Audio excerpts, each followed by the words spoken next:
So, this is about social media and its implications vis-a-vis the spiritual life, and of course, more and more in reference to the integral yoga. Well, why integral yoga? Because there is, of course, an ascetic life in which everything is cut off, and so you cut off from as far as possible from social contacts, keep them to the minimum. And it is a good counsel in the beginning in general. It's not just about social media. You have to be careful about the books you read, about the people you meet, about the places you go. In the beginning, it's important because the spiritual life is yet nascent. And when we are in that state, and if we allow all kinds of currents to flow, they may well keep on creating more and more mixture. So, the age old advice to every aspirant of spiritual life is that step back, do not just go around freely mixing with anyone and everyone, going every places. This is a very sane advice, always it stands. But there is the other side where we have to go reach. This is a beginning, but it cannot be the end. Just as when a seed is sown in the soil and it's a plant, you have to guard it very carefully. But when it grows into the tree, it in fact takes all beings and gives shade, fruits, everything it gives.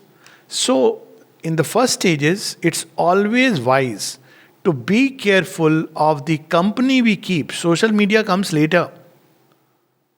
And social media is one of the means through which we engage into an active interchange. And that interchange, even in spiritual, okay, they're the highest use. After all, it's just a tool where you use social media like we are doing. We of course, fortunately, not through Twitter and Instagram. A lot of people asked me to join Twitter and all. Now, that's not because I'll come to that later why. But still, talks, they are also uploaded on some kind of social media platform. But it should end there. It should not engage into, some people like, constant discussion, how many likes, how many followers. That's not what we should ever, because then we are entering into it with a different motive. So, but nevertheless, there is a stage at the other extreme. One extreme is where you should be very careful about the company we keep. To that extent that what we receive from whom. The mother in the beginning, when the yoga had started, people couldn't receive. Even when somebody gave fruit, she would, Pavitra Das famous story, Mother, he is giving me fruit, shall I accept? She said one last time. So much one has to be careful of the company one keeps. Now, why it is so is not because you are being judgmental about this, these idea, you are judging people. No. The principle behind it is not moral, but very scientific, seen from a spiritual point of view. Now, what is the principle? Every human being, every object, every platforms, they are all hubs to receive and transmit forces. That's all we have to understand. So human beings may be good, they may be the best of human beings, that's not the issue. But even the best of human being can become a transmitter of very dark forces in certain situations. You see, we have to understand that nobody is an unmixed variety. Take, for example, you have a friend with whom you meet. I have seen this, say, in a satsang. You meet and you develop friendship. And then what happens after the satsang is over? It was so nice, very nice, we read. Then they say, let's go and have a cup of tea. Now you see slowly the talk turns towards things which are of very frivolous kind, and slowly it can take a very nasty turn. I mean, all of us, I'm sure, have gone through this experience. I have seen this, how they can degenerate. And far worse things can happen. People, for instance, even a party gathering, oh, he's a good person. He may be a good person. When a person is alone, he's anyways different. But crowd is a very different thing. Say when a person is drinking, all these, the atmosphere is not a very healthy one. Of course, as I said, there is the other extreme where you are harboring the divine consciously and you can walk anywhere. You can be in a, typically the den of evil and yet remain untouched. But you must know that whether you have reached there or not, and it's always better to be vigilant And why would you want to go there unless you are impelled by the divine wisdom to do it? Certainly to test oneself. Oh, I can remain unmoved and untouched. That's why Christ says in when he was tempted by the devil, you have faith, why don't you jump from the star? God will save you. And he says, one should not tempt the God, my Lord. Okay, I'll go anywhere and I see nothing will affect me. That would be foolish.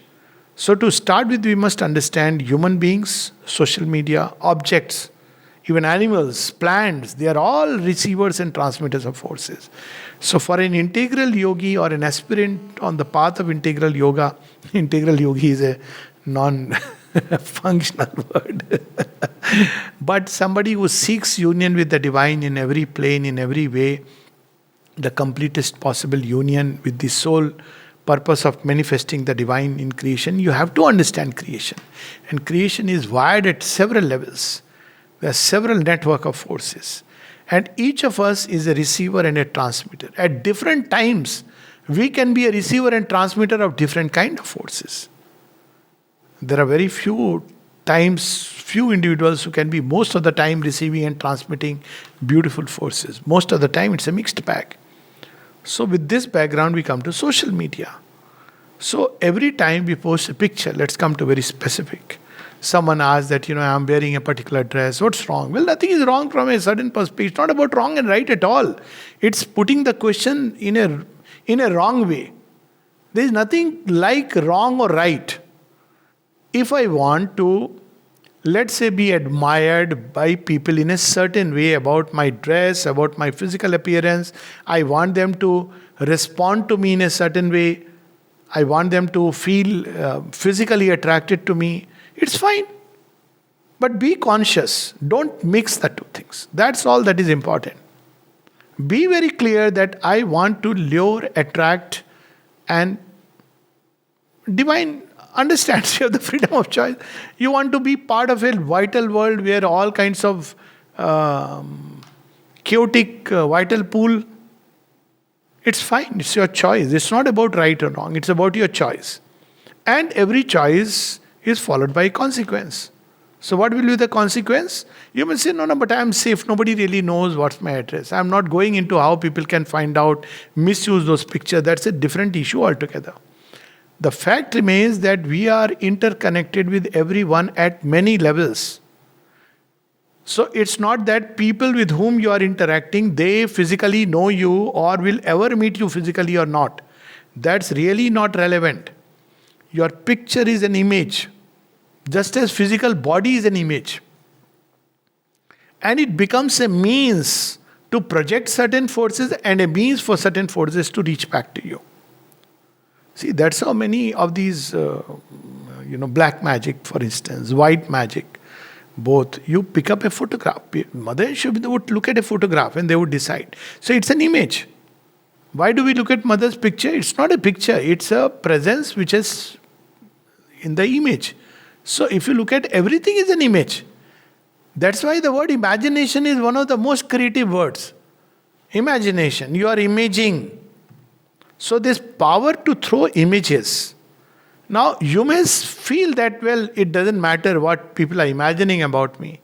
But the fact is, when they're imagining about you, because you have allowed them to look at a form, so this form they are imagining, and it's quite possible that there are forces in the vital world which are very happy to carry all that and put it at your doorstep like a nice package from Amazon.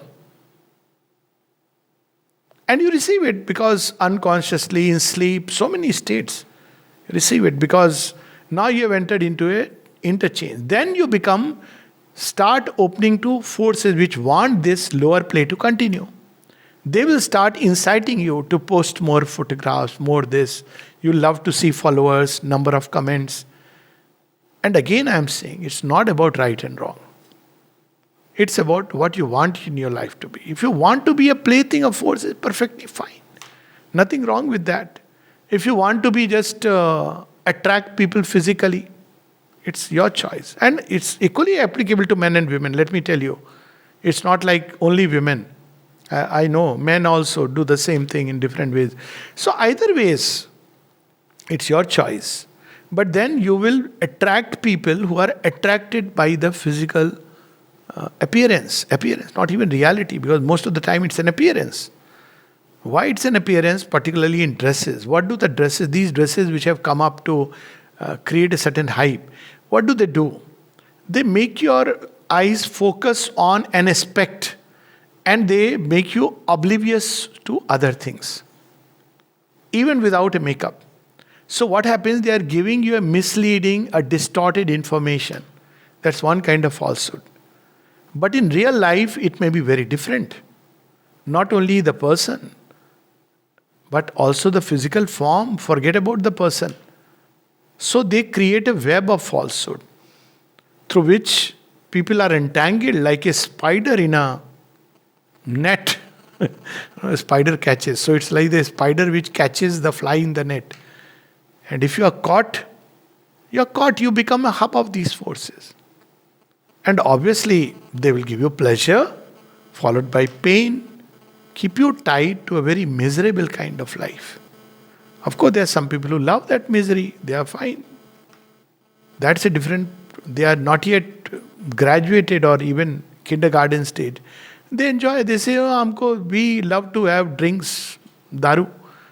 Don't try, we are not here to convert anybody. But they should understand that, well, if you indulge in this pleasure, the gates of a deeper joy, more refined things, and of course delight, they will all be closed.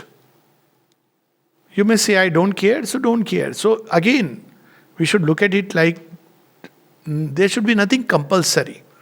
This is what is important. Don't compel others, don't do this, or start, everybody should wear a hijab, everybody should wear a burqa. That is the other mistake, because that means I carry my falsehood inside me. Nothing has changed except that what I would do publicly, I am doing privately. Probably in much worse ways. So it's not about that. So in that sense, freedom is important because your real thing comes out. But when you have the freedom, it means responsible choices. That's the thing which goes with freedom. Right with responsibility. So we must know that when I dress up in a certain way, whether I put on Instagram or not, well, I am exposing myself to a net of forces which belong to the lowest vital order. I'm sure not very thinking people are going on all these sites to see. Nobody is interested. People who are living in a profound thought, who are interested in something higher and greater. And if they go, then they are also caught in it. So you are actually doing something as bad either which way. So one should be very careful. Social media is a tool.